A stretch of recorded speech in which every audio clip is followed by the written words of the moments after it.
तस्मै श्री गुरवे नमः।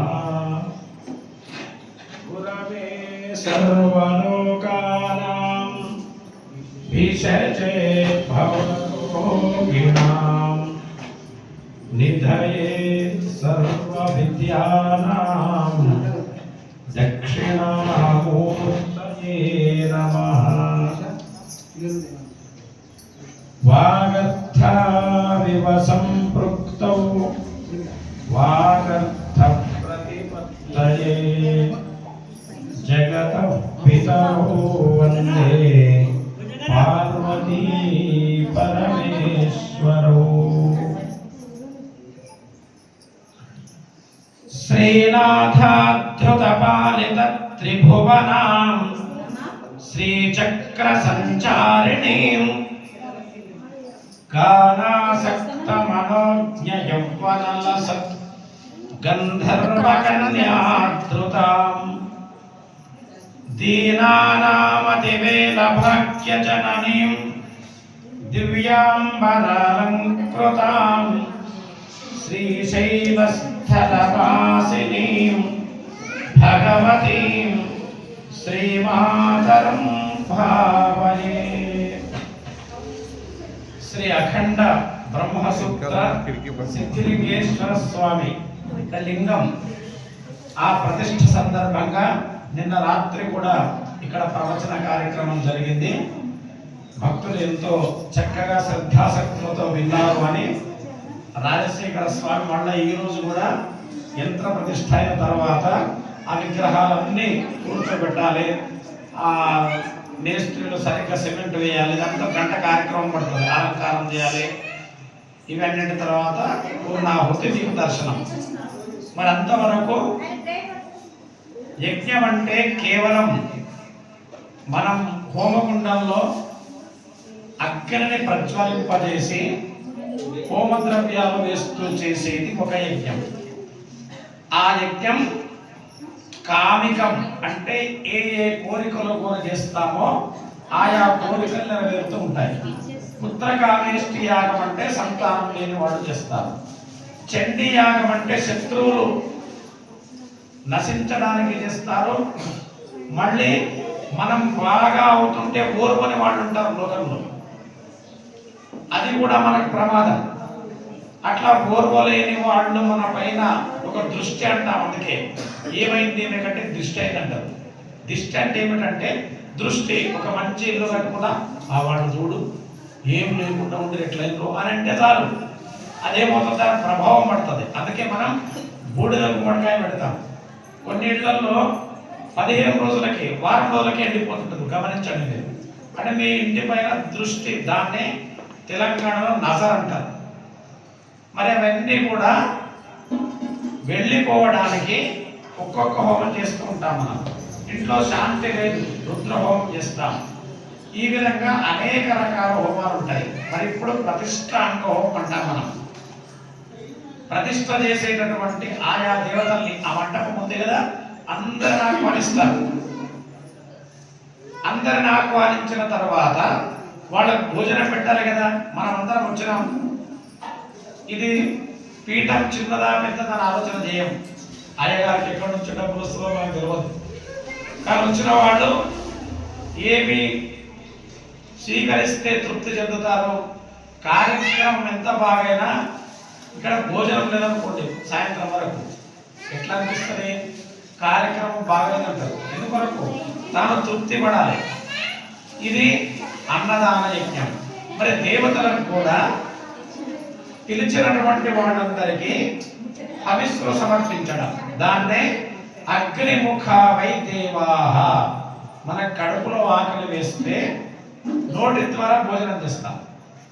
దేవతలకు అగ్ని ముఖం, అందుకే అగ్నిముఖావై దేవాహ అని అర్థం.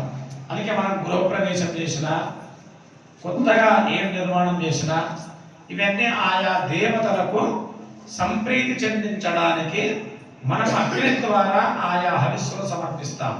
ఇంద్రాయ స్వాహ అంటే ఇంద్రుడికి చెందుతుంది. అది అయ్యగారు ఒక మంత్రం చదువుతాడు.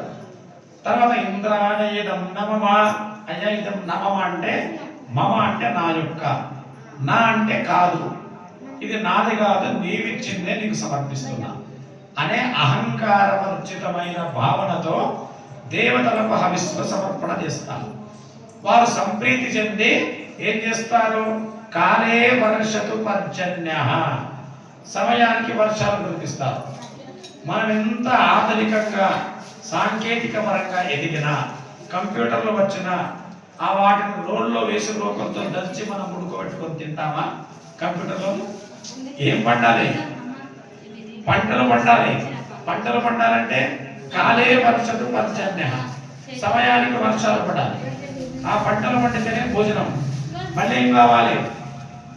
దేశోయం క్షోభరహిత, దేశంలో పరిస్థితులన్నీ చక్కగా ఉండాలి. ఎక్కడో ఒక చోట యుద్ధం జరుగుతుంది, ప్రభావం మన మీద కూడా పడుతుంది. మనం ఏ పూజ చేసినా మనము శాంతంగా ఉండాలి, కళ్యాణప్రదంగా ఉండాలి, లోకమంతా సుభిక్షంగా ఉండాలని చేస్తాం. అదే సనాతన ధర్మం, అదే హిందూ ధర్మం. మనం ఒక్కరమే బాగుండాలని మన ఇంట్లో పూజ చేసినా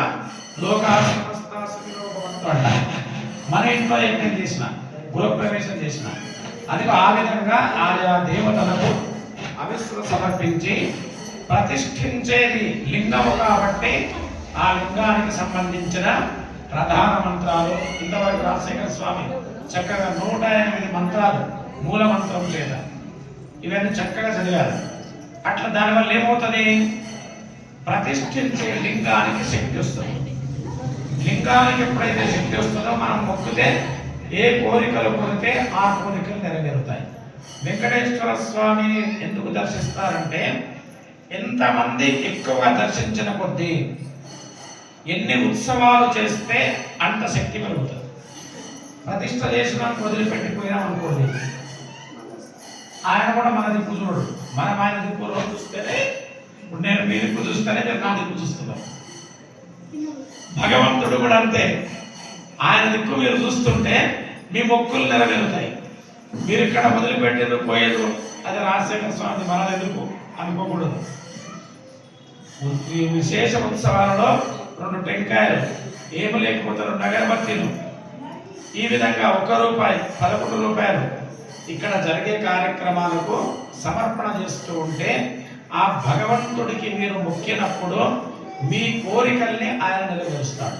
అది లౌకికమైనవి కావచ్చు, ఆధ్యాత్మికమైనవి కావచ్చు. అందుకే ఈ క్రియలన్నీ కూడా 2 రోజులు, 3 రోజులు, 5 రోజులు, వెనకటికి 11 రోజులు. నైమిషారణ్యములోనైతే శౌనకాది మహర్షులు సత్రయాగమని చేశారు. 12 సంవత్సరాలు కూడా చేస్తారు. చాతుర్మాస్యమే కాదు, మొత్తం అక్కడే ఉండి అన్ని ఏర్పాట్లు చేసుకుంటారు. బయట ఉన్న రాజులు లేదా ధనవంతులు దానికి సహకరిస్తారు. అక్కడ ఉండే వాళ్ళకి అన్ని వసతులు ఏర్పాటు చేసి రోజు యజ్ఞయాగాదులు చేస్తూ ఇట్లా ప్రవచనాలు వింటూ అష్టాదశ పురాణాలు, మహాభారత ఇత్యాది గ్రంథాలు వాటన్నింటినీ చక్కగా వినేవాళ్ళు పూర్వం. ఇప్పుడు మనం చివరికి సమయం లేదు, ఇక్కడికి వద్దామంటే కూడా సమయం ఉండదు. మీరే కాదు, మేమే అంటుంటాం, అడిగితే సమయం లేదంటాం. ఒకవైపు ఉద్యోగం, ఒకవైపు వ్యాపారం, ఒక్కొక్క క్షణం తీరిక లేకుండా ఉంటుంది. ఇక తీరిక ఉంటే అందరికి కూడా దొరికినాయి. దీన్ని ఎక్కడ పోయినా మీరు చూడండి, ఒక ట్రైన్లో పోతుండండి, ఒక ఇంటికి పోండి, మీరు మాట్లాడకుండా గమనించండి, ఎవరి లోకం వాళ్ళది. చెవులలో పెట్టుకుంటారు, ఆ జోకులను నమ్ముతుంటారు. ఎందుకు నమ్ముతున్నారు మన తెలియదు. ఇది ఒక భూతం మన చేతిలో ఉందని. ఆ భగవద్ దర్శనం లేకుంటే కుదురుతుంది, కానీ దీన్ని దర్శించుకోకుంటే కుదరడం లేదు. ఇది మంచి కొరకు ఉన్నది, చెడు కొరకు ఉన్నది. మేమే పెద్ద కాలేజీలో ఏం చేస్తామో గ్రూప్ క్రియేట్ చేస్తాం. ఈ సమయానికి క్లాస్ ఇక్కడ జరుగుతుంది అరే అన్న దాంట్లో పెడతాం, ఆ సమయం పెడతాం, దానికి అవసరం అవుతుంది. అరే పరీక్ష ఉన్నది, సిలబస్ ఇది అని ఆ గ్రూప్లో పెడుతున్నాం, మేమే పెడుతున్నాం. ఇది లేకపోతే కూడా కుదరదు. దీన్ని ఎంత ఉపయోగించుకోవాలో అంత ఉపయోగించుకుంటే ఇది మనకు మేలు చేస్తుంది. దానికంటే వ్యతిరేకంగా ఎక్కువ చేసుకుంటే ఇది కష్టాలు కూడా కొనేదిస్తున్నది. ఇక్కడ మాట్లాడుతున్నది రికార్డు చేస్తుంటారు దూరంగా ఉండి, మనం ఏం చెప్పాలో తెలియదు.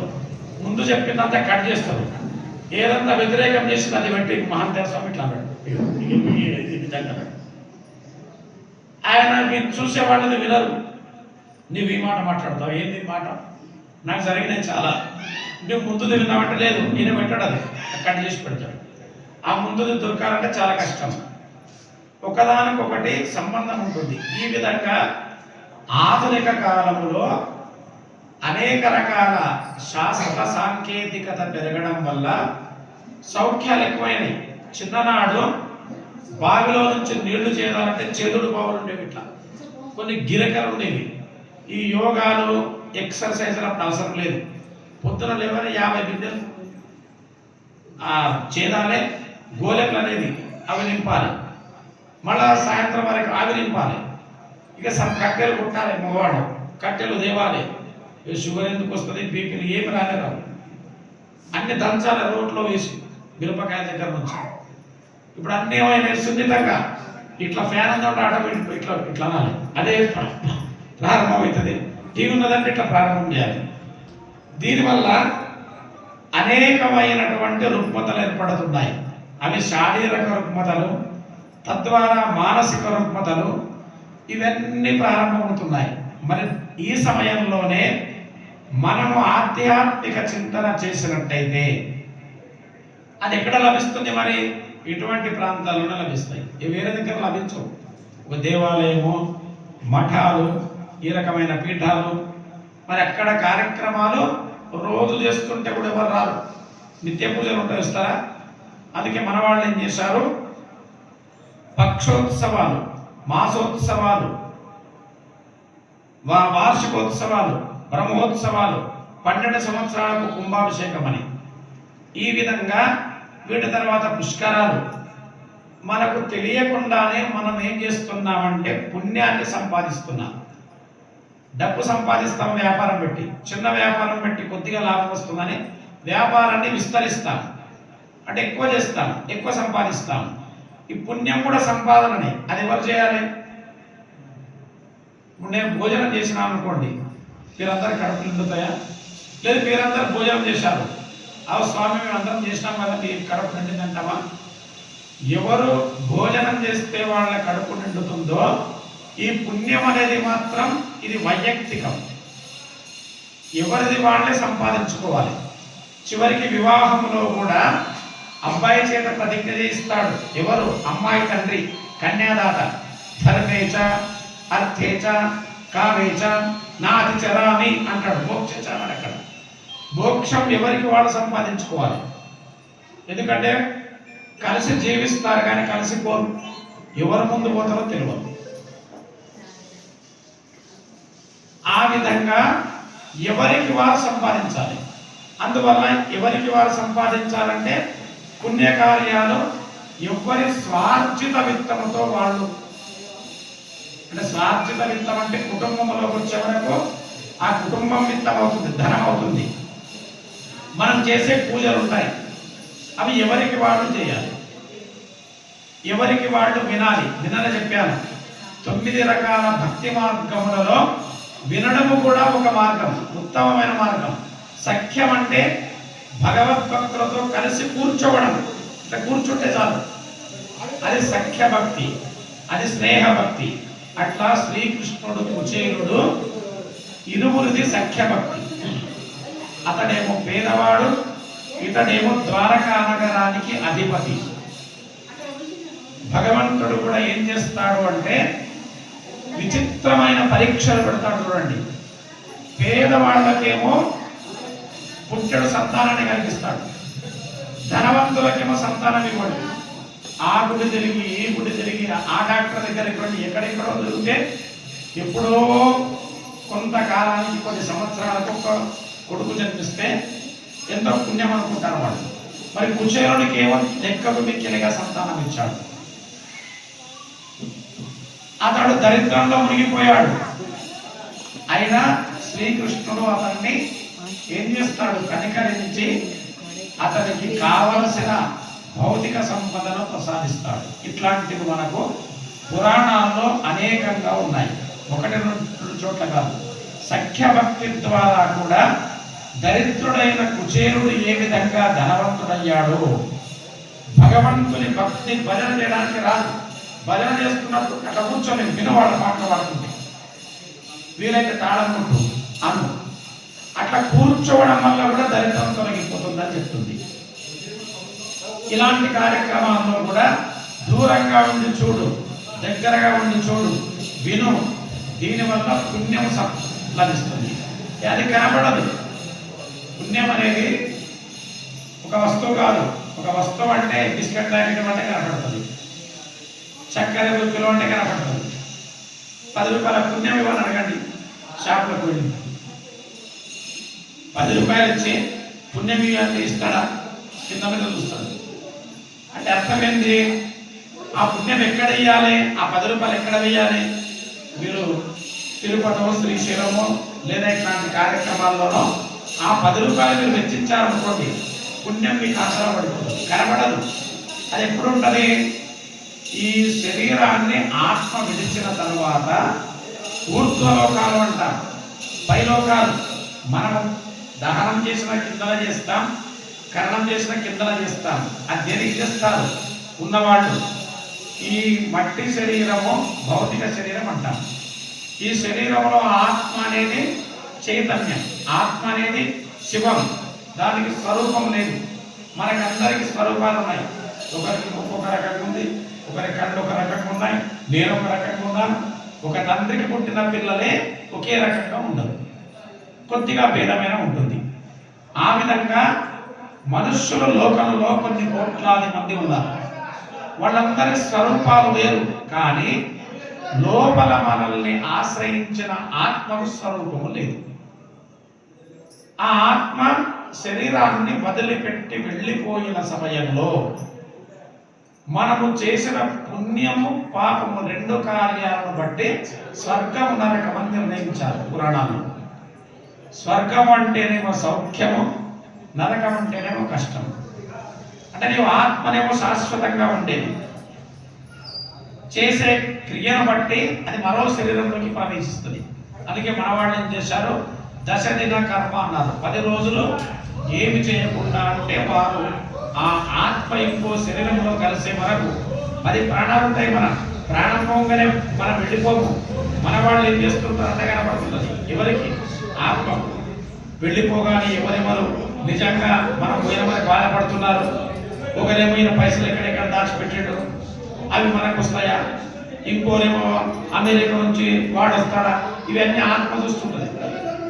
దీన్ని ఒక సినిమాలో కూడా చూపించాలి, ఆంగ్లంలో అనే సినిమాలు. అటువంటి చూస్తే తెలుస్తుంది మీకు. అది తిరుగుతుంటుంది, ఎవడెవడని చేస్తుంటాడు అనేది. అందుకే 10 రోజులు ఏం ప్రాణాలు అవి పేర్లు ఉన్నాయి: ప్రాణ, అపాన, వ్యాన, ఉదాన, సమాన, దేవదత్త, నాగ, క్రూర, కృకర, ధనంజయ. 10 ప్రాణాలు ఇవి. 10 ప్రాణాలు అంటారు. అందుకే మనకు ఇంద్రియాలు 10. జ్ఞానేంద్రియాలు త్వక్, చక్షు, శ్రోత్ర, జిహ్వా, ఘ్రాణములు. అంటే ముక్కు, నాలుక, కళ్ళు, చెవులు, ఇవన్నీ జ్ఞానేంద్రియాలు. కర్మేంద్రియాలు వాక్, పాణి, పాద, పాడు స్థానములు. ఆ జ్ఞానేంద్రియాలు ఎట్లా చెప్తే ఇవి ఎట్లా చెప్తాయి. ఇక్కడ చౌదరగూడెం బోలివు అని చెప్తుంది. మనస్సు మొదలు జ్ఞానేంద్రియాల సంకేతం అందిస్తుంది. ఆ కొంచెం ఇబ్బందికరంగా పోవాలన్నా వద్ద తర్కం చేసుకుంటుంది. ఆ రాజశేఖర స్వామి ఎంతో గౌరవంగా చెప్పాడు, పోవాలి అని మన మనసు చెప్తుంది. ఇక్కడ చెప్పిన తర్వాత ఇక వెళదామని బుద్ధి దగ్గరికి పోతే ఇవన్నీ లోపల ఉన్నాయి. ఆ బుద్ధి ఏం చేస్తుంది? కాళ్ళకి పని పెడుతుంది. నువ్వు ఎక్కడ పోతే కాళ్ళు నడుస్తాయి, అంతవరకు కాళ్ళు నడవవు. మీరందరూ ఇక్కడ రావాలనుకుంటే వచ్చి కూర్చుంటారు. మీరు అనుకోలేదనుకోండి, ఎంత మహానుభావుడు చెప్పండి, నేను కాదు, మీరు కాళ్ళు లేపని లేపరు, ఇంత నుంచి వద్దు అని చెప్తా మనసు. అంటే ఏం చేస్తాం? జ్ఞానేంద్రియాలు సంకేతాలను అందిస్తూ ఉంటాయి. ఆ సంకేతాలని బట్టి మన చర్య జరుగుతుంది. నీకు ఇష్టం లేదనుకోండి, బ్రహ్మదేవుడు చెప్పిన చేయవుడి, నా మనసు బాగాలేదంటావు. ఇంకా వాళ్ళు కూడా చెప్తే నేను రాకూడదు అంటారు. కారణాలు అనేకంగా ఉంటాయి. అంటే ఏం జరుగుతున్నది? జ్ఞానేంద్రియాలు 5 చెప్పినట్టుగా కర్మేంద్రియాలు వింటున్నాయి. ఇవి మొత్తం ఎన్ని? 10. అందుకే దశేంద్రియములతో కూడిన ఈ శరీరము ఏం చేస్తూ ఉన్నది? 10 ప్రాణాలకు ఆపాదితమై ఉన్నది. అందుకే 10 ప్రాణాలు దీంట్లో ఉంటాయి. అందుకే మనం ఇప్పుడు వినాయక చవితి తర్వాత చేసుకునే వెంటనే దసరా అనుకుంటాం. అది దశహరా. అంటే ఏమిటి? దశవిధములైనటువంటి ఆ శరీరంతో కూడినటువంటి ఆ గుణాలన్నీ కూడా హరించి వేయబడతాయి. దానికి తోడు దశ పాపములు ఉన్నాయి, అవి హరించి వేయబడతాయి. ఇట్లా 10 ప్రాణాలు ఉన్నాయని మన శాస్త్రం చెప్తున్నది. మరి ఆత్మ వెళ్ళిపోయిన తర్వాతనే ఇప్పుడు మీరు కూర్చొని వింటున్నది, లేదా మీరు ఆయా దేవాలయాలకు వెళ్ళి మొక్కినది, ఒక కొబ్బరికాయ కొట్టింది, ఒకరికి ఆకలైన వాళ్ళకి అన్నదానం చేసింది, ఇట్లా అయ్యగారు 10 రూపాయలు ఇచ్చి నమస్కారం చేసినవి, ఇవన్నీ పుణ్యాలు. ఈ డబ్బు అట్లా వెచ్చించి పుణ్యం సంపాదించుకోవాలి. అంతేగాని వస్తువులు కొనే విధంగా 1,00,000 ఇస్తారని చచ్చిపోతానంటలేరు, నేను 10 కోట్లు సంపాదించిన నా కొడుకులు నన్ను అస్సలు చూస్తలేరు అని తిండి పెట్టరు, అట్లా పెట్టడం లేదు. నేను 10 కోట్లు ఇస్తా పుణ్యం అంటే రాజశేఖర స్వామికి అప్పుడు సాధ్యం కాదు. నీకు అప్పుడప్పుడు ఇటువంటి కార్యక్రమాల్లో 10-20 పెట్టిన పుణ్యం వస్తుంది ఏంటంటే, అది 10 కోట్లు ఇస్తాయి అంటే అది మళ్ళీ ప్రతిష్ట చేయాలి కదా, అప్పుడు ఎట్లా ఉంటుంది? అందుకే ఇది ఎట్లా ఉంటుందంటే, రోజు మనం ఏ విధంగానైతే ఉదయం తిన్నాం కదని మధ్యాహ్నం తినకుండా ఉండము, 3 పూటలు నిరంతరం ఎట్లా భోజనం చేస్తున్నాము, నిన్న స్నానం చేసినాం కదా ఈరోజు స్నానం చేయకుండా ఉంటామా? ఆ నిత్య నైమిత్తిక కార్యక్రమాల్లో ఇవన్నీ ఎట్లా భాగమవుతున్నాయో ఈ పుణ్యం చేసే కార్యక్రమం కూడా భాగం కావాలి. అందుకే మన పూర్వులు ఎన్నో రకాలుగా ఆలోచన చేసి ప్రతి నెలలో కొన్ని పండుగలు, ప్రతి ప్రాంతంలో ఒక గురువులు, ఒక పీఠం, ఒక మఠం, అక్కడికి వెళ్ళి నమస్కారం చేసి నీకు 10 రూపాయల సంపాదన ఉంటే 1 రూపాయి, 100 రూపాయల సంపాదన ఉంటే 10 రూపాయలు, 1000 రూపాయల సంపాదన ఉంటే 100 రూపాయలు, 1,00,000 ఉంటే 1000 రూపాయలు, 10 లక్షలు ఉంటే 1,00,000. ఇట్లా కొత్త అది మీకు కేటాయిస్తూ పెడితే పుణ్యం నీ వెనకప్పుడు వస్తుందని మన శాస్త్రాలన్నీ పురాణాలని చెప్పినాయి. సర్గో ప్రతిసర్గశ్చ వంశో మన్వంతరాణి చ వంశాలను చరిత్రించేది పురాణం పంచలక్షణం. ఈ 5 లక్షణాలతో కూడింది. మనకు స్వర్గం రావాలి, మన వంశం నిరంతరంగా నడుస్తుండాలి అంటే దీని తర్వాత ముత్తాత నుంచి మన ఇక్కడ 9 పెట్టాడు బయట మన స్వామి, 637 సంవత్సరాల చరిత్ర తీసాడు ఆయన. నేను రాత్రి చెప్పిన మన ముత్తాత పేరు మర్చిపోతాం. 600 ముందు ఎవరున్నారు ఇక్కడ ప్రాంతంలో, వాడు ఎట్లా సమాధైనారు, మరి అది ఈయన ఎట్లా కొనసాగిస్తున్నాడు. అప్పుడు వాళ్ళందరూ పుణ్యం సంపాదించారు, ఇది ఇంకా వైభవంగా పెరుగుతున్నారు. ఆయన దేశంలో కాదు, పూర్వతరాలు ఎట్లా వస్తుంటుంది. మరి ఆ వంశం ఆచంద్ర తారార్కం వంశాభివృద్ధిరస్తు అని అయ్యగారులో దీవిస్తారు. 10 రూపాయల దక్షిణ ఇవ్వగానే నువ్వు చంద్రుడు, తారలు, అర్కుడు అంటే సూర్యుడు, చంద్రుడు, నక్షత్రాలు ఎంతవరకు ఉంటాయి? ఎప్పటికి ఉంటాయి, అంతవరకు నీ వంశం ఉండాలి అని ఆశీర్వదిస్తారు. మరి అంతవరకు వంశం ఉండాలి అంటే మనం ఉన్నప్పుడే ఉన్న ధనాన్ని, ధనం ఒక్కటిస్తే సరిపోతుందా? ఈ శరీరాన్ని తీసుకొని రావాలి ప్రయత్నపూర్వకంగా. ఇది రానంటది. పాటలు వేరే పాటలు వచ్చినాయి కానీ ఆధ్యాత్మిక రానంటుంది చిన్నదు అని పాడుతారు. అక్కడ చిన్నది కాదు, ఇక్కడ ఈ శరీరం కూడా ఇటు పెద్దది. ఆయనది రానంటది. దేనికి? మంచి కార్యాలు. కఠోపనిషత్తులు, ఉపనిషత్తులు, ఆ ఉపనిషత్తు సారాంశం అదే పాఠకన వర్తన చేసి చెప్పినా మీకు కొంచెం బాగా అర్థమవుతుందని. అదేం చేస్తుందంటే ఉపనిషత్తు ఈ దేహాన్ని రథం అని చెప్తుంది. రథం ఊరికే పోతుందా? దానికి మనం లాక్కునని పెట్టాలి, గుర్రాలు పెట్టాలి. ఈ దేహం ఏమిటి? మరి ఇది ఒక రథం. దీనికి గుర్రాలు ఏమిటివి? ఇంద్రియాలన్నీ ఇంతకుముందు చెప్పాను నేను. లోపల చిత్తము, వృత్తము, మనస్సు, బుద్ధి ఇవన్నీ కనిపించకుండా ఉన్నాయి. మనోబుద్ధి అహంకార చిత్తాన రూపం అని ఒక స్తోత్రం కూడా ఉన్నది, శంకరాచార్యులు గారు చెప్పారు. బయటకి మనకేం కనిపిస్తాయి? కళ్ళు, ముక్కు, నోరు ఇవన్నీ కనిపిస్తాయి. లోపల ప్రభావితం చేసేది ఇవన్నీ ఉంటాయి. కారం అందంగా ఉన్నది, కానీ లోపల ఇంజన్ లేదు, దాంట్లో లేదు, దాంట్లో కూర్చుంటే పోతుంది అది. మరి ఏం కావాలి? ఇంజన్ కూడా పెట్టాడు, పెట్రోల్ లేదు. ఇట్లా మూలమైనవి బయట కనపడవు. పెట్రోల్ లోపల కనపడుతుంది, కనపడుతుందా? ఇంజన్ లోపల ఉంటుంది, మీదేం కనపడుతుంది? కారు బ్రహ్మాండం ఉన్నది అని అంటాం మనం. మరి ఏముండాలి బట్టి మూలం లేకపోతే అది నడవదు. అదేవిధంగా శరీరంలో ఉన్నటువంటి మనస్సును నిరంతరం శుద్ధి చేస్తూ ఉండాలి.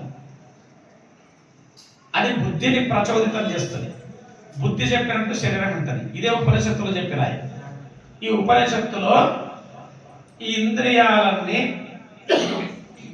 శరీరాన్ని తీసుకొని పెడతాయి. రథం ఎట్లా ఉంటుందో అట్లా. నీకు ఇంకా సులభంగా చెప్పాలంటే మనం ఇంటి నుంచి బయలుదేరుతాం. ఇట్లా మాకు కూడా చాలా సందర్భాల్లో జరుగుతుంటుంది. కొన్ని ప్రాంతాలకు 2-3 వస్తాయి ఒకేసారి. ఎక్కడ పోవాలి ఈరోజు, ఇక్కడ పోవాలన్నా, ఇక్కడ పోవాలన్నా, ఎక్కడ పోవాలి.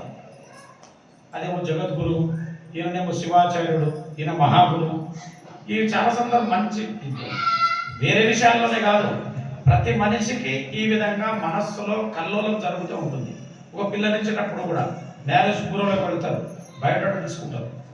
ఇవి ఏం గుణాలు కలుస్తాయి, ఇక్కడ ఇవ్వాలన్నా, ఈయన సాఫ్ట్వేర్, ఈయన హార్డ్వేర్, ఈయన ఇంకో వేరు అని రకరకాల పరీక్ష చేస్తారు. అంటే ఏమిటి, మనకు ఉన్నటువంటి వాటిలో ఏది బాగా. ఒకసారి ఇంకో వైపు వెళితే తర్వాత అయ్యో అనవసరం ఇక్కడ పోతే మా పిల్లవాడు పూజలు చేసుకుంటాడు కానీ ఎంత బాగా బయట పేరు తెచ్చుకుంటున్నాడు, ఆ భార్య పిల్లలు మంచిగా పోషిస్తున్నాడు, ఈ ఉద్యోగం ఎప్పటికీ వాళ్ళ ఉద్యోగం అని ఒకసారి అనుకుంటారు. అంటే ఏం చేస్తున్నది, మనిషిని సంక్షోభంలో నెట్టుకొని తీసుకొని పోతాడు. అంటే లోపల మనస్సు శాస్త్రవేత్తలకు కానీ గృహస్థాశ్రమంలో ధర్మంలో ఉన్న వాళ్ళకి కానీ ఒక నిర్ణయం తీసుకునే సమయంలో మనస్సే ప్రధానంగా పనిచేస్తుంది. మీరు బాగా గమనించండి.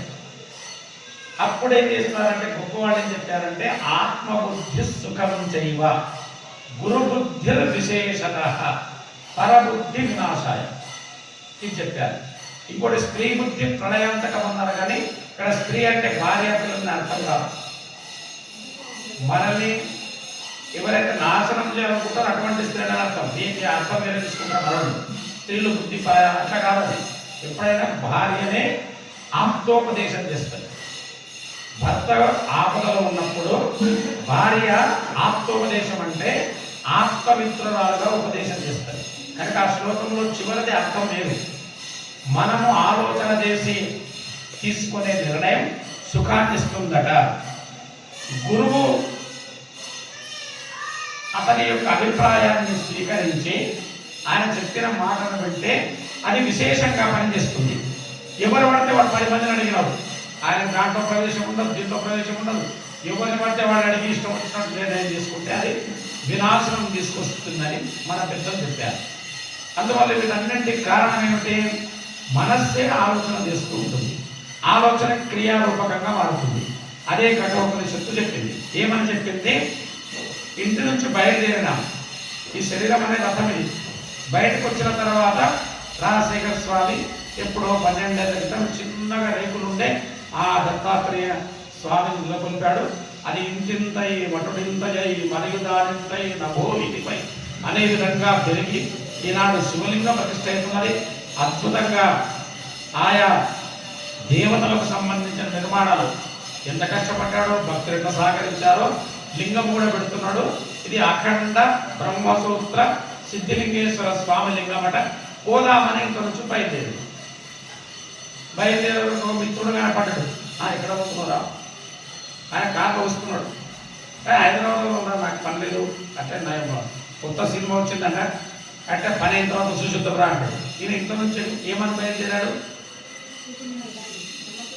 బ్రహ్మసూత్రలింగం దగ్గర కొంతమంది అనుకున్నాడు. ఈయన మంచి ఆయ పెట్టుకొని బొట్టు పెట్టుకొని ఆ మిత్రుడు ఏం చేశాడు, ఆయన బ్రహ్మసూత్రం వేరున్నది. ఈ లింగం బ్రహ్మసూత్రం మనసు ఏమైపోయింది. వెంటనే ఆ లింగం ఎక్కడ అవుతుంది, రాజశేఖర స్వామి ఎక్కడ అవుతుందా, ఇక్కడే ఉంటుంది, తర్వాత దర్శనం చేసుకోవచ్చు, నడుపుదాం అనగానే ఏమైంది, ఇక్కడ రథం ఏమిటి, శరీరం. మనస్సు ఏమిటి, అది పగ్గం. బుద్ధి ఏమిటి, రథసారథి.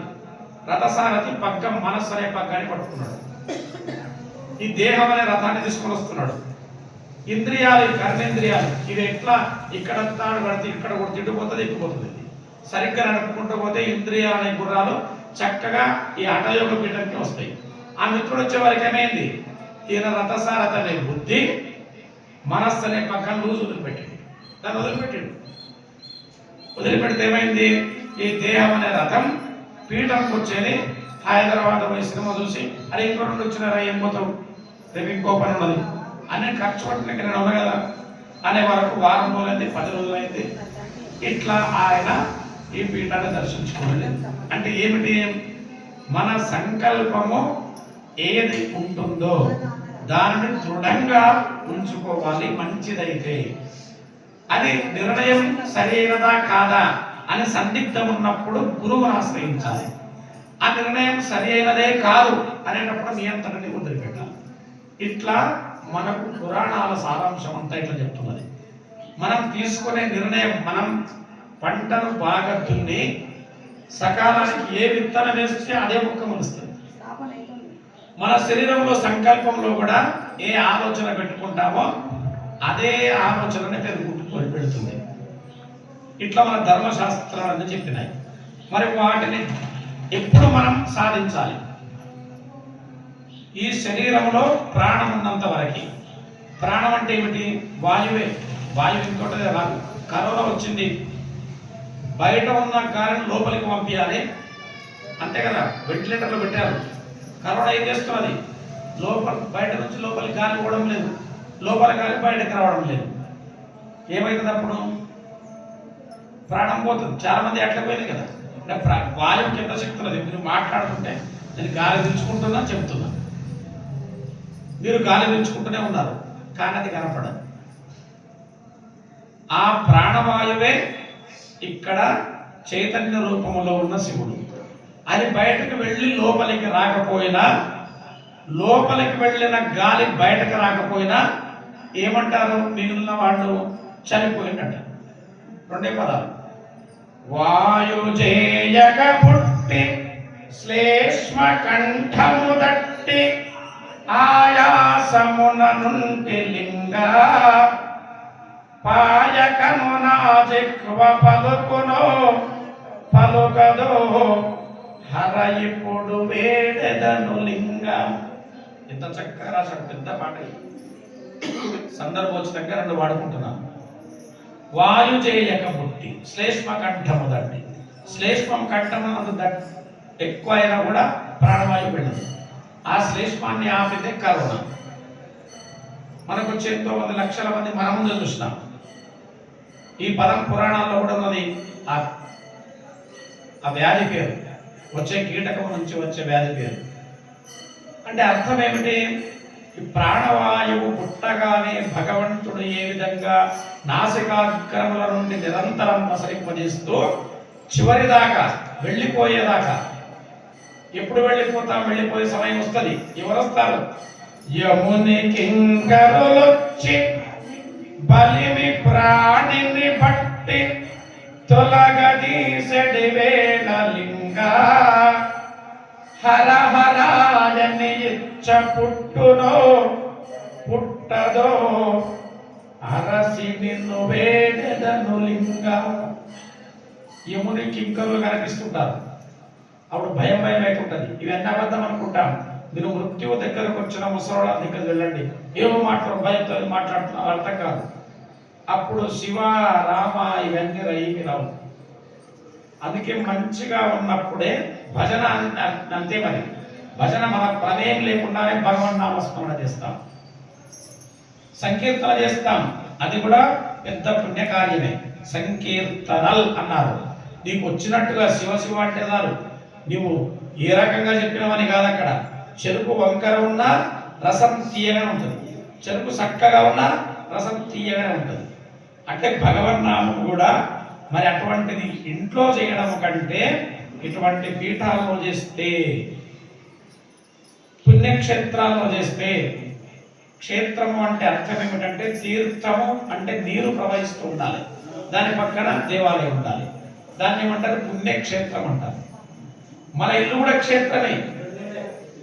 నిరంతరం సాంసారికమైనటువంటి విషయాలతోనే ఉండిపోతుంది. ఇటువంటి క్షేత్రాలు మీ గ్రామాల్లో ఉండి పుణ్యక్షేత్రాలు అంటే ఇక్కడ పీఠాధిపతులు, అక్కడ నది ఎట్లయితే పావనం చేస్తుందో పీఠాధిపతులు ఇక్కడ తపస్సులు ఎన్ని చేశారో ఎంతమంది ఇక్కడ ప్రవచనాలు చెప్పారు, ఎంతమంది సిద్ధులు ఇక్కడ పంచాక్షరి మంత్రం చేశారు. ఆ మహిమ ఇక్కడ ఉంటుంది. కాబట్టి ఏమవుతుంది, దానికంటే ఎక్కువ పుణ్యం ఇక్కడికి వస్తుంది. నది దగ్గరికి వెళ్ళి స్నానం చేసిన తర్వాత అక్కడ పక్కనే ఉన్న దేవాలయాన్ని దర్శించుకుంటే విశేషమైన పుణ్యం. అందుకే మీరు చూడండి, జ్యోతిర్లింగాలు ఎక్కువగా నదీ తీరంలోనే ఉంటాయి. కృష్ణవేణి నది పక్కన శ్రీశైల క్షేత్రం, గంగా నది పక్కనే విశ్వేశ్వరుడు జ్యోతిర్లింగం, కేదారం జ్యోతిర్లింగం, మందాకిని, భాగీరథి, అలకానంద అవన్నీ ఎక్కడ ప్రవహిస్తాయి. ఇట్లా పెద్ద పెద్ద క్షేత్రాలన్నీ కూడా ప్రక్కన తప్పకుండా ఒక నది ప్రవహిస్తూ ఉంటుంది. మరి గ్రామాల్లో నదులు ఎట్లా ప్రవహిస్తాయి? ఈ పాపమంతా తొలగిపోవాలి కదా. అందుకే ప్రతి గ్రామానికి వెనుకటికి ఇట్లా మఠాలు ఉండేవి. క్రమక్రమంగా వాటిని పోషించే వాళ్ళు లేకుండా చాలా శిథిలమవుతున్నాయి. ఇది కూడా 12 ఏళ్ల క్రితం ఇలా ప్రారంభించినప్పుడు అన్న ఏం పెట్టినామప్ప ఇది రేకులతోనే అంటే, ఆయన ఎవరో ఒక మహాపురుషుడు పుడతాడు. వాళ్ళు ఉన్నంత వరకు మనం మహాపురుషులు అనుకోం, మనలో ఒకరు అనుకుంటాం మనం. తర్వాత ఎంత గొప్ప వ్యక్తి పోయి ఎత్తి జీర్ణోద్ధరణ చేసిన చెప్పుకుంటాం. అట్లా భగవంతుడు ఎవరినో ఒకరిని పుట్టిస్తాడు, సంకల్పము మనసులో కలిగిస్తాడు. ఎన్ని కష్టాలకైనా ఓర్చి వాళ్ళు చేస్తూ ఉంటారు. సహకరించిన వాళ్ళు పుణ్యాత్మలు అవుతారు, సహకరించిన వాళ్ళు పాపాత్మలు అవుతారు. వేరే నిర్వచనం లేదు ఇక్కడ. అట్లా ఇటువంటి వాటిని ఎప్పుడు సహకరిస్తామో మన గ్రామానికి, వాళ్ళ ఇంటికే కాదు గ్రామానికి అంతా పుణ్యం ఇట్లాంటి వాళ్ళ వల్ల. గ్రామంలో ఎవరు ఉంటారు? మనుషులే ఉంటారు. అట్లా మనం మరి ఈరోజు ఆ బ్రహ్మసూత్ర సిద్ధిలింగేశ్వర స్వామి శివుడు ఒకే స్వరూపం. ఆయనను సౌరాష్ట్రే సోమనాథంచ శ్రీశైలే మల్లికార్జునం ఉజ్జయిన్యాం మహాకాళం ఓంకారమమలేశ్వరం అరణ్యాం వైద్యనాథం చ ఢాకిన్యాం భీమశంకరం సేతుబందేతు రామేశం నాగేశం దారుకావనే వారణాస్యాంతు విశ్వేశం త్ర్యంబకం గౌతమీతటే హిమాలయే తు కేదారం గ్రీష్మేశం చ శివాలయే ఏతాని జ్యోతిర్లింగాని సాయం ప్రాతః పఠేన్నరః సప్త జన్మ కృతం పాపం స్మరణేన వినశ్యతి అని చెప్పుకున్నాం. లింగం ఒకటే, కానీ ఒక్కొక్క క్షేత్రంలో ఒక్కొక్క పేరు ఉన్నది. ఎందుకున్నది? పేర్లు వేరువేరుగా ఉంటాయి. ఆ స్థల పురాణం వేరుగా ఉంటుంది. లింగం ఒక్కటే, శివుడు ఒక్కడే, ఆయన స్వరూపాలు అనంతంగా ఉన్నాయి. అదే విధంగా ఇక్కడ అఖండము అంటే ఖండము కానటువంటిది, అంటే నిరంతరం తన ప్రతిభ చేత మహాత్మ్యము చేత భక్తులకు కోరిన కోరికలను ఇచ్చేదే అఖండం. ఖండం అంటే ఆగుతుంది. ఖండం అంటే నరకడం అని కాదు. ఇక్కడ రెండర్థాలు. ఖండం అంటే ఆగుతాం. 10వ తరగతి ఫెయిల్ అయిన అనుకోండి, 1 సంవత్సరం ఆగుతాడు, మళ్ళీ పరీక్షలు రాసినాక పాస్ అవుతాడు. అది ఖండం. అంటే నిరంతరం కొనసాగుతూ ఉండేది. అట్లా స్వామి యొక్క ఆ వరములు ఇచ్చేటటువంటి గుణము ప్రవాహంలాగా కొనసాగుతుంది. మొదల ఖండం అంటే అది. ఇక బ్రహ్మసూత్రం ఇది సాధారణమైనది కాదు. ఈ లింగాలు చాలా తక్కువ ఉంటాయి. శివుడికి ఇట్లా సూత్రాకారంగా ఉంటుంది లింగాలు. బ్రహ్మ సృష్టికే మూలం. అందుకే మన లింగాష్టకములో బ్రహ్మమురారి సురార్చిత లింగం నిర్మల భాసిత శోభిత లింగం జన్మజ దుఃఖ వినాశక లింగం తత్ప్రణమామి సదా శివలింగం అని చెప్పుకున్నాం. మొట్టమొదటి లింగాష్టకం బ్రహ్మతోనే ప్రారంభమైంది. అంటే సృష్టికి మూలమైన. అందుకే మీరు కూడా రండి, నానానుకనే పవనం అవుతున్నది. ఈ లింగాష్టకం మీకు అందరికి వస్తుంది, చెప్తాను. మీరు రండి. తర్వాత ఇక బ్రహ్మసూత్ర సిద్ధిలింగేశ్వర మహిమ మీకు చెప్తా. ఇదంతా ఎందుకంటే అక్కడ కార్యక్రమాలు అవుతుంటాయి. విగ్రహాలు పెడతారు, సిమెంట్తో సరి చేస్తారు, అలంకరణ చేస్తారు. ఆ దృష్టి కుంభం కొరకు అన్నం ఏర్పాటు చేసి అవన్నీ జరుగుతుంటాయి. మీకు ఓపిక ఉంటే కనండి. మధ్యలో ఇబ్బంది అయితే వెళ్ళి మళ్ళీ వచ్చి కూర్చోండి. బలవంతంగా కూర్చోదు ఎప్పుడైనా. బలవంతంగా కూర్చుంటే బలికి లింగం కడితే సూత్ర భక్తుడు గాడు ఉన్నది కదా సామెత. అట్లా బలికి ఎప్పుడు ఉండొద్దు. మనసు చెప్తుంటది లోపల ఆకలి అవుతున్నది నాకు చెప్పుకుంటే అనిపిస్తుంది. మనసు చెప్పించి నాకు పక్కన అమ్మాయి పెట్టదు ఇప్పుడే అంటే ఇది అయిపోవాలి ఇక్కడ. అట్లా మీరు కూడా వచ్చి మళ్ళీ వెంటనే మళ్ళీ కూర్చోవాలి.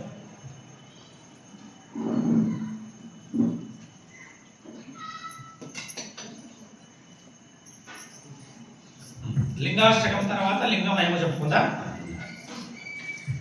బ్రహ్మమురారి సురార్చిత లింగం నిర్మల భాసిత శోభిత లింగం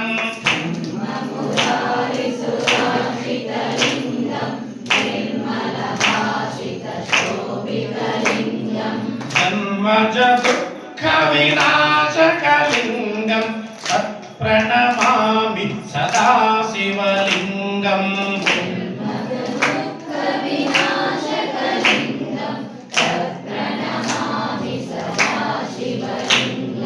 దేవముని ప్రవరార్చిత లింగం కామదహన కరుణాకర లింగం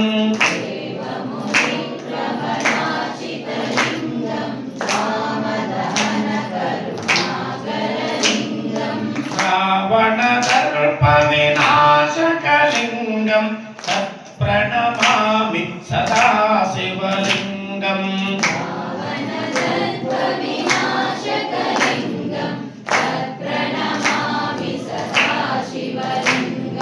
సర్వసుగంధ సులేపిత లింగం బుద్ధి వివర్ధన కారణ లింగం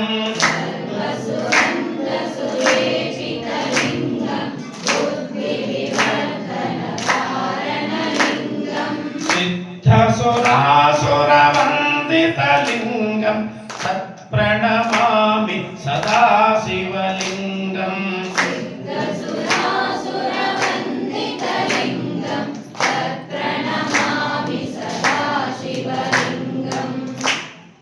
కనక మహామణి భూషిత లింగం ఫణిపతి వేష్టిత శోభిత లింగం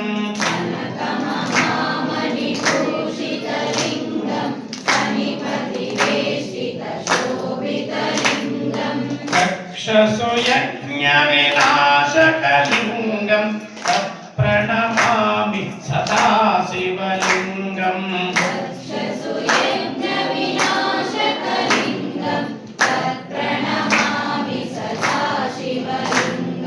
కుంకుమ చందన లేపిత లింగం పంకజహార సుశోభిత లింగం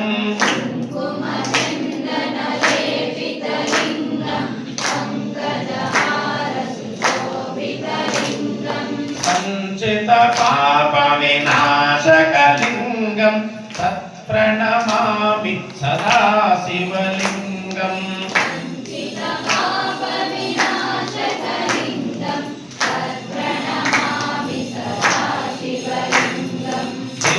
దేవగణార్చిత సేవిత లింగం భావైర్భక్తిభిరేవ చ లింగం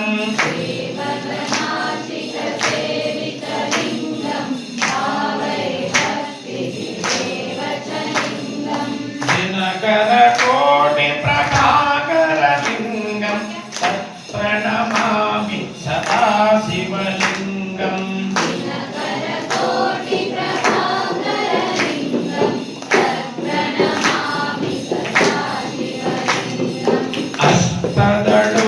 అష్టదళోపరివేష్టిత లింగం సర్వసముద్భవకారణ లింగం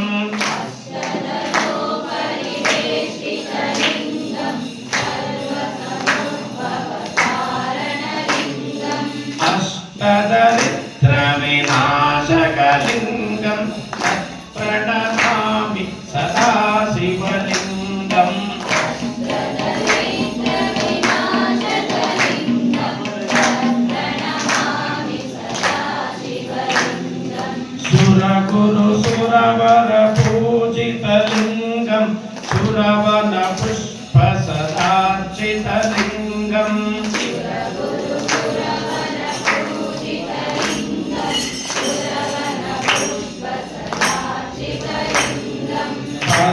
శివపదం పరమాత్మకలింగం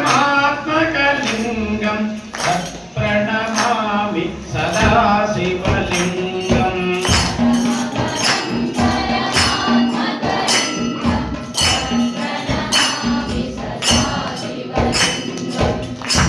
అష్టకమిదం పుణ్యం యః పఠేత్ శివసన్నిధౌ శివలోకమవాప్నోతి శివేన సహ మోదతే.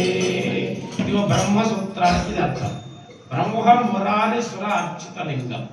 బ్రహ్మ సృష్టికి మూలము కాబట్టి బ్రహ్మసూత్రం ఏ లింగానికి ఉంటుందో, ఏ పేరైతే ఉంటుందో అది చాలా ప్రభావితమై ఉంటుంది, అది మహిమాన్వితమై ఉంటుంది. ఇవి సాధారణంగా మనకు లభ్యం కావు. మహనీయులైనటువంటి వాళ్ళు వీటిని తమ సిద్ధి ద్వారా, తపో అనుష్ఠానం ద్వారా వీటిని ప్రతిష్ఠ చేస్తూ ఉంటారు. అలాంటిది బ్రహ్మసూత్రం. మీకు అఖండం అంటే చెప్పాను. మరి సిద్ధి అంటే మనము ఏ కోరిక అయితే కోరుతామో అది సిద్ధిస్తుంది. సిద్ధి అంటే సాధ్యం కావడం. ఏ లింగాన్ని నమస్కరిస్తే బ్రహ్మసూత్ర లింగాన్ని నమస్కరిస్తే. అలాంటి లింగేశ్వరుడు. ఈశ్వర పదం రాజు అని అర్థం, చక్రవర్తి అని అర్థం. కనుక చక్రవర్తి రాజు ఎవరు అంటారో అందరికంటే ఉన్నతమైన వాళ్ళని అంటారు. అది శ్రీశైల మల్లికార్జున స్వామిని కీర్తిస్తారు. దేవత సార్వభౌమ అంటారండి. దేవతలకు సార్వభౌమం. అది శ్లోకం ఉన్నది. శ్రీశైలే స్వర్ణ శృంగే మణిగణ రచితే కల్పవృక్షాణి సీతే స్ఫీతే సౌవర్ణ రత్న స్ఫురిత నవగృహే దివ్యపీఠే శుభార్హే ఆసీనః సోమచూడః సకరుణ నయనః సాంగనస్మేర వక్త్రః శంభుశ్రీ భ్రమరీశః ప్రకటిత విభవో దేవతా సార్వభౌమ. ప్రకటింపబడిన వైభవము కలిగిన వాడు దేవతా సార్వభౌముడు ఆయన. మరి అటువంటి పీఠం ఇది శ్రీశైల గిరి కంఠాపీఠ మఠం ఇది. మరి ఆ ప్రభావం ఇక్కడ ఉంటుంది. అందుకే ఇక్కడ ప్రతిష్ఠించబోయే బ్రహ్మసూత్ర లింగము కూడా అతడేమో దేవతా సార్వభౌముడైతే ఇతడేమో లింగ చక్రవర్తి. అన్నింటికి కూడా అంటే సాధారణమైన ప్రాంతంలో పెడితే దాన్ని స్థావర లింగం అంటాం. బాగా గమనించుకోవాలి. అంటే ప్రతిష్ఠ చేసిన లింగం. ఎక్కడైతే బ్రహ్మసూత్ర లింగం ఉన్నదో అక్కడ లింగ చక్రవర్తి అనే పదం వాడతాం. దేవతా సార్వభౌముడు ఆయన అయితే ఈ శ్రీశైల గిరికట్ట మఠములో ప్రతిష్ఠిస్తూ ఉన్నటువంటి ఈ బ్రహ్మసూత్ర లింగము ఇది సిద్ధింపజేస్తుంది. దేనిని మనం ఏ కోరికలు కోరుతామో వాటిని సిద్ధింపజేస్తుంది. అంత మహాత్యం, అంత శక్తి వీటికి వస్తుంది. మరి ఊరికే వస్తున్నా మళ్ళీ చెప్తున్నా మీకు.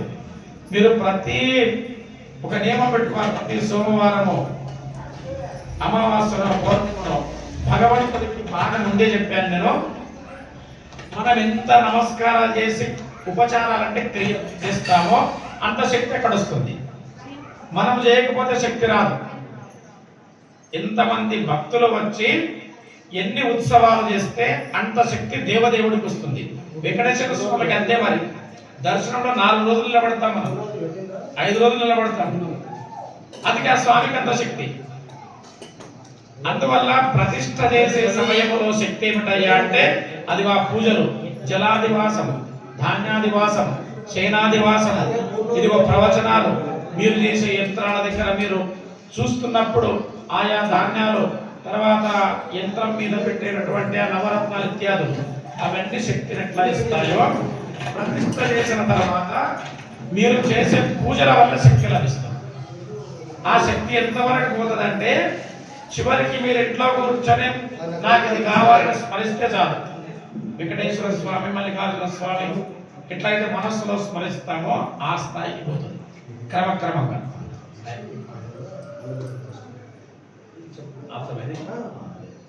ఈ విధంగా అంత శక్తి ఉన్న లింగం ఇది బ్రహ్మసూత్ర లింగం అని నీకు తెలియజేస్తూ మరి ఇంకా మన కార్యక్రమాలు ఉన్నాయి. మరి వెళ్ళి అర్చక స్వామి విగ్రహాలు పెట్టారు కదా, విగ్రహాలు అయిపోయిన అలంకరణ అవుతుంది. పూర్ణాహుతి కార్యక్రమం ఉన్నది. మీరందరూ ఓపికగా